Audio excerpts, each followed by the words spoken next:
Jérôme Haas est 100% ashkénaze. Voilà ce qu'il m'a envoyé quand je lui ai demandé son CV. J'avoue, c'est un atout énorme, incontestablement, inexorablement. Ashkénaze, oui, mais il se soigne. En effet, Jérôme a travaillé plus de 10 ans chez Carrefour et comme tout le monde le sait, avec Carrefour, en positive. je positive et v'lan 10 ans de psychanalyse d'épargné. C'est peut-être d'ailleurs grâce à cette conséquente économie que notre directeur de Super a pu faire son allié en 2015, chargé à bloc de positive attitude. Laissant ses premiers amours d'entre le rayon charcuterie et électroménager, il se lance dans l'une de ses passions, l'histoire et l'archéologie, pour devenir guide touristique en Israël. C'est à ce titre d'ailleurs qu'il a acquis le ticket d'or pour être chroniqueur tandem. Et ce soir, il va vous parler du plus bel endroit du monde, Jérusalem. Bonsoir Jérôme. Merci Mickaël, bonsoir à tous. Oui, ce soir, focus sur Jérusalem, on va échanger sur le sujet et essayer de comprendre pourquoi Jérusalem est une ville 3 fois sainte et pourquoi Jérusalem a tant d'importance à la fois en Israël et dans le monde entier et pourquoi à chaque fois qu'il se passe quelque chose ici, ça fait la une des journaux un peu partout dans le monde. Avant de parler dans le détail de Jérusalem, quelques mots sur la carte d'Israël que vous pouvez voir. Sur Israël, ce qu'on peut dire déjà, c'est que ce petit pays qui fait la une très régulièrement des journaux est effectivement un petit pays puisqu'il fait 22 000 km². Pour vous donner un ordre d'idée, ça fait... C'est grand comme quoi ça ? C'est grand comme la Bretagne, c'est grand comme le New Jersey, c'est 70% de la Belgique. Donc on en parle beaucoup, mais ça reste un tout petit pays.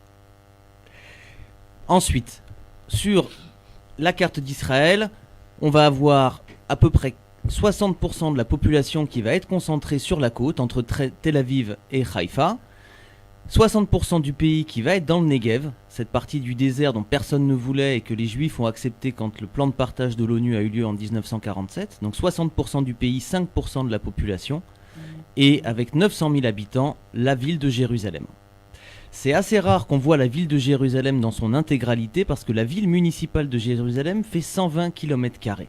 Donc une très grande ville municipale, mais le cœur de Jérusalem, ce qui va nous intéresser aujourd'hui, c'est la vieille ville de Jérusalem. C'est là que tout s'est passé depuis 4000 ans, à l'époque donc où Jérusalem va commencer à se développer. Et la vieille ville de Jérusalem est une toute petite partie de la ville municipale de Jérusalem. Ville municipale de Jérusalem, 120 km², presque 900 000 habitants. La ville municipale de Jérusalem, qu'on va voir maintenant, c'est un seul kilomètre carré.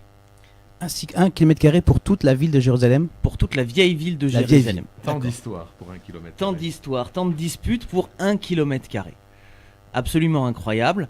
C'est la ville de Jérusalem qu'on visite en rentrant par la porte de Jaffa, en rentrant par la porte des Lions. Et c'est ça qui, aujourd'hui, est l'enjeu donc, de tous les regards. Alors, on sait que Jérusalem est une ville, la vieille ville en tout cas, divisée par quartiers. Est-ce que tu peux nous en dire un petit peu plus sur ces quartiers ? Combien de quartiers ? Quels sont-ils ? Alors, la vieille ville de Jérusalem est la ville des 4 quartiers. Quartier juif, quartier arménien, quartier chrétien et quartier musulman. J'ai jamais été très fort en maths, c'est sûrement pour ça que je suis devenu guide. Quand on regarde une carte de Jérusalem, on ne dirait pas vraiment 4 quartiers. En fait, ça serait 4 arrondissements ou un découpage en 4, puisqu'on va avoir un quartier chrétien et surtout un quartier musulman beaucoup plus grand que le quartier arménien et le quartier juif. Alors justement, sur l'écran, on voit les 4 quartiers. En vert, c'est le quartier musulman, qui est donc relativement grand. En rouge, le quartier chrétien. Orange, le quartier arménien. Et évidemment le plus petit, le quartier juif. Ben voyons. Chrétien orthodoxe. Chrétien, alors chrétien au sens large, on va retrouver toutes les communautés chrétiennes dans le quartier chrétien, et éthiopiens, égyptiens, orthodoxes, syriaques, catholiques, à l'exception des Arméniens, de manière très particulière, qui sont des chrétiens orientaux, mais qui vont avoir, pour des raisons historiques, leur propre quartier.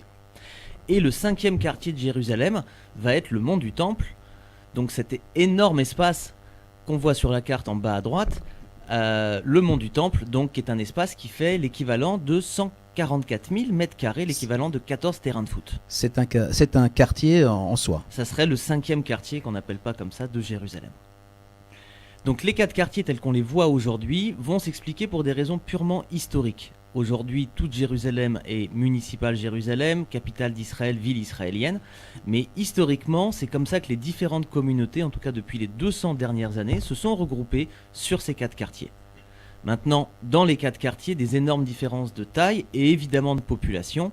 Dans les quartiers juifs et arméniens, on parle d'à peu près 2000 personnes. Dans le quartier chrétien, 5000 et 25 000 personnes dans le quartier musulman. Ça en fait du monde ou pas beaucoup d'ailleurs. Ou pas beaucoup, puisque du coup, ça fait à peine 35 000 personnes dans la vieille ville, alors que quand on parle de la Jérusalem municipale, on n'est pas loin du million de personnes. Est-ce que tu peux, Jérôme, nous expliquer un petit peu pourquoi le roi David, parce que c'est lui qui a ordonné la construction, d'installer la capitale du royaume d'Israël à Jérusalem, pourquoi avoir choisi cet endroit-là spécifiquement? Ouais. Très bonne question. Merci. Pourquoi le roi David a choisi Jérusalem? Le roi David est le 2e roi donc, des Juifs après le roi Saül. Et à cette époque-là, Jérusalem n'est pas encore la capitale et les 12 tribus qui viennent d'être unifiées ont besoin donc de solidifier leur union. Et le roi David va choisir Jérusalem d'une part parce que la ville n'est habitée par aucune des 12 tribus et donc ça va permettre de faciliter la cohésion et l'union des 12 tribus. Parce que Jérusalem a de l'eau, et on a une source, la source du Guéon, qui va permettre d'alimenter la ville et d'avoir suffisamment d'eau pour ses habitants. Mais surtout parce que, selon la tradition, c'est à Jérusalem, sur le mont Moria, qu'a eu lieu le sacrifice d'Isaac, cet élément fondateur qui va relier le peuple juif à Hachem. Bon, mais qu'est-ce qui explique ce développement pour une ville qui, quand même, n'a pas de fleuve, n'a pas de débouché sur la mer, ne mène à rien, finalement? Alors, dans le judaïsme, ça va être les 2 éléments fondateurs, le sacrifice d'Isaac sur le mont Moria, et également, selon la tradition, c'est à cet emplacement où son fils, le roi Salomon, va construire le premier temple, qu'a eu lieu la création du monde. D'accord, ça c'est pour les Juifs, mais qu'est-ce qui explique l'attraction du monde pour Jérusalem? L'attraction du monde pour Jérusalem va être liée au fait que Jérusalem va avoir une importance toute particulière pour les 3 grands monothéismes. Pour les Juifs, pour les chrétiens et pour les musulmans. Hop, je branche le micro. Bonsoir. Il y a eu plusieurs temples. Ouais. Alors j'ai envie de te demander d'abord, pour ceux qui ne le savent pas, ce qui permet un petit peu de revenir sur l'histoire, pourquoi déjà il y a eu 2 temples et si tu peux nous en parler un petit peu sur le plan structurel, comme ça je pourrais afficher les petites images. Oui, tout à fait. Le roi David, donc, qui a ramené l'Arche Sainte à Jérusalem, voulait construire un temple pour Dieu, mais on lui a dit que comme c'était un homme de guerre, qu'il avait du sang sur les mains, il ne pourrait pas construire ce temple, et ce n'est que son fils, le roi Salomon, il y a 3000 ans, qui va construire le premier temple. Le premier temple est construit par Salomon et va rester presque 500 ans en place jusqu'à sa destruction en 586 par les Babyloniens. C'est ce qu'on voit là à l'écran? Exactement, donc au-dessus du rocher de la fondation, là où le monde a été créé, là où a eu lieu le sacrifice d'Isaac, donc ce premier temple, avec une pièce particulièrement importante qu'on voit sur la gauche, le Saint des Saints où reposait l'Arche d'Alliance. Et puis qu'est-ce qui s'est passé? Il s'est passé que dans un premier temps, les Assyriens au 8e siècle ont envahi le pays et détruit toute une partie nord du pays. 200 ans plus tard, les Babyloniens, la nouvelle puissance dominante basée dans la Bagdad d'aujourd'hui, vont anéantir Jérusalem, détruire la ville et détruire le temple de Jérusalem. 586, fin de la période du premier temple. Mais les Juifs, c'est un peuple de bâtisseurs et donc eh bien, ce temple, on l'a reconstruit. On l'a reconstruit et même sacrément reconstruit. Parce que 70 ans plus tard, de retour d'exil de Babylone, les Juifs vont construire un deuxième temple qui va rester en place également pendant 400 ans, jusqu'à l'arrivée du roi Hérode, ce roi nommé par les Romains pour gérer la région et qui décide d'agrandir ce temple et de faire du temple de Jérusalem le plus grand temple de l'Antiquité. Et donc, après plusieurs années de travaux colossaux, c'est lui qui va construire ce qu'on peut voir aujourd'hui sur le Kotel, cette énorme esplanade qui va permettre de soutenir le second temple agrandi du roi Hérode. Mais c'est un second temple qui n'est pas dédié aux Juifs. C'est un second temple complètement dédié aux Juifs. Les ouvriers qui ont travaillé plusieurs années sur ce temple sont des prêtres juifs qu'on a formés aux différents travaux. L'idée était de faire de Jérusalem donc une ville romaine mais très juive, de renforcer l'identité du roi Hérode qui était politiquement très discuté avec ce second temple. Mais le roi Hérode, il était nommé par les Romains mais était juif ou il a été un peu parachuté, on va dire? Alors, c'est très compliqué. Le roi Hérode, il arrive après la dynastie des Maccabées ou des Asmonéens. Ceux grâce à qui on fait la fête de Hanouka, qui à un moment se sont révoltés contre les Grecs.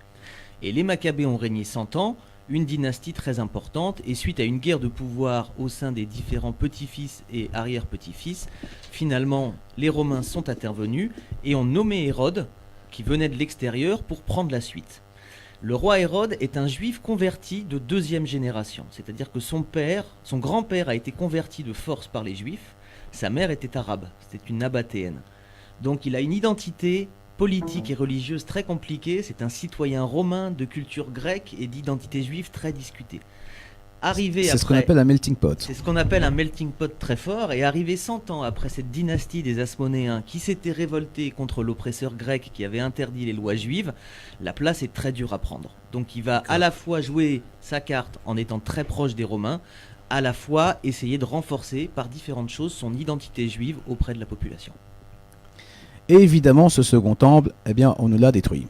On nous l'a détruit, et assez rapidement en vérité, puisque 80 ans après sa dédicace par le roi Hérode, le second temple est détruit par les Romains lors de la grande révolte qui va démarrer en 66 et se terminer en 70 avec la destruction de Jérusalem et la destruction du second temple.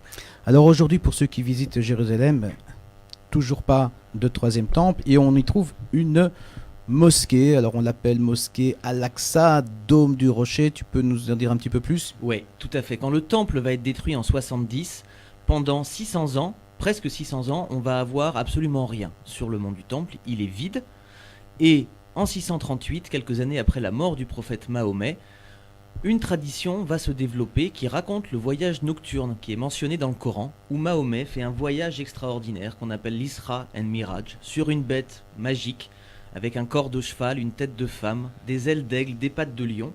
Et on raconte que, arrivé à la mosquée lointaine, il fait une ascension accompagné de différents prophètes, dont l'ange Gabriel, et une sorte de négociation va s'entamer avec Dieu sur le nombre de prières quotidiennes qu'un musulman doit faire, et très fort en négociation à partir du chiffre 50. Quand il va descendre, le chiffre 5 va être canonisé, et ça va être les 5 prières quotidiennes que font les musulmans, qui sont un des 5 piliers de l'islam. Même si le nom de Jérusalem n'est jamais cité dans le Coran, une tradition orale très rapidement va arriver en disant que c'est précisément à cet emplacement, là où aujourd'hui on voit le dôme du rocher, qu'a eu lieu l'ascension du prophète. Alors j'ai encore une petite question à te poser. On a parlé des musulmans. Quel est le rapport entre les chrétiens et le mont du Temple ?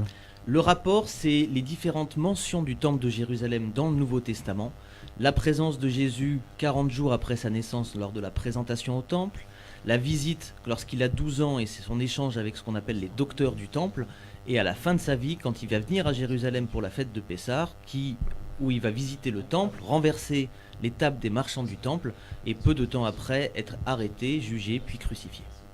Quelle histoire. Et quelle histoire, hein. Messieurs, encore une question à Jérôme ? Non, ce que je trouve intéressant, c'est que dès le début de ton propos, tu dis il a choisi cet emplacement parce qu'il n'appartenait à aucune des tribus, Ouais. des 12 tribus. Et ça veut dire que déjà dans sa naissance, cette ville va être en fait un débat, en réalité.